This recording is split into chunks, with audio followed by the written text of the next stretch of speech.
আসসালামু আলাইকুম, welcome back to my channel আশরাফুন্স world. আজ দেখাবো মটরশুঁটি শাক ভাজি রেসিপি। তার আগে আমরা চলে গেছি শাক তুলতে ছাদ খামারে। দেখতে পাচ্ছেন খুব সুন্দর মটরশুঁটি শাক হয়েছে মাশাল্লাহ। এই যে আমি গোড়া যাতে না উঠে যায় এজন্য আমি কাঁচি ব্যবহার করেছি। দেখতে পাচ্ছেন খুব সুন্দর হয়েছে মটরশুঁটি শাক। মটরশুঁটি শাক কার কার ভালো লাগে জানাবেন। খুব সুন্দর হয়েছে। এই মটরশুঁটি শাকগুলি আমি নিজের হাতে লাগিয়েছিলাম। সেই ভিডিও আমার চ্যানেলে দেওয়া আছে, চাইলে দেখে নিতে পারেন। আমার ভিডিও কেমন লাগে একটা লাইক দিবেন, জানাবেন, মন্তব্য করবেন। আর যারা নতুন দেখছেন তাদের কাছে একটা ছোট্ট রিকোয়েস্ট, আমার চ্যানেলটাকে সাবস্ক্রাইব করে দিবেন প্লিজ। আমি শাক তুলছি, মটরশুঁটি শাক। আজকে এই রেসিপিটা করে দেখাবো। প্লিজ ভিডিওটা স্কিপ না করে পুরোটা দেখবেন দয়া করে। এই যে আমার মেয়ে শাক তুলছে, সে একটি একটি করে কাটতেছে।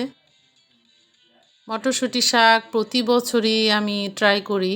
এই যে আমার শাক তোলা শেষ, সাথে আমি গাছের 2টি আমও পেড়ে ফেলেছি, আর কিছু সিম ছিল, এই সিমগুলো পেরেছি।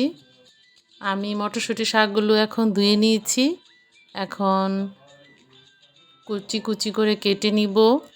দেখতে পাচ্ছেন খুব সুন্দর হয়েছে মাশাল্লাহ। নিজের হাতে লাগানো অর্গানিক পদ্ধতিতে চাষ, এটা আশা করি ভালো লাগবে। বাজার থেকে কিনেও আনতে পারেন। মটরশুঁটি শাকটা শীতের সিজনেই পাওয়া যায়, এটা সবসময় অ্যাভেলেবেল না। এই শাকটা মুখে লেগে থাকার মতো স্বাদ এই শাকটার, খুবই টেস্টি। এই যে আমি মিহি করে কুচি কুচি করে কেটে নিয়েছি। আমি সাথে দিব পেঁয়াজ কুচি, রসুন কুচি এবং কিছু কাঁচামরিচ কুচি।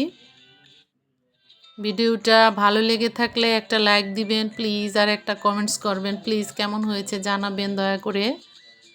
এই যে আমি পেঁয়াজ, রসুন, কাঁচামরিচ কুচি এখন ফ্রাই প্যানে ভেজে নিব। তেলটা একটু বেশি দিতে হবে। এই শাক জাতীয় আইটেমগুলো করতে গেলে তেলটা একটু বেশি ইউজ করতে হয়, নইলে টেস্টটা বাড়ে না। আমি এখন শাকগুলি দিয়ে দিব সরাসরি। এই মটরশুঁটি শাকটা খুব সহজেই তৈরি করা যায়, এটাতে এত সময় লাগে না, খুব সুন্দর হয়। এখন লবণ দিয়ে দিচ্ছি। আবারও রিকোয়েস্ট একটা, আমার চ্যানেলটাকে সাবস্ক্রাইব করে আমার পাশে থাকবেন প্লিজ। আর ভিডিওটা কেমন লেগেছে অবশ্যই জানাবেন। এই আমার ভাজা হয়ে গেছে। আমি চুলার ফ্লেমটা একটু হাই করে নিয়েছি। শাক জাতীয় আইটেমগুলো তৈরি করতে বেশি একটা সময় লাগে না, ঝটপট হয়ে যায়। এই যে আমার হয়ে গেছে মটরশুঁটি শাক ভাজি। ভিডিওটা কার কেমন লেগেছে জানাবেন। আশা করি সবাই ভালো থাকবেন। আল্লাহ হাফেজ।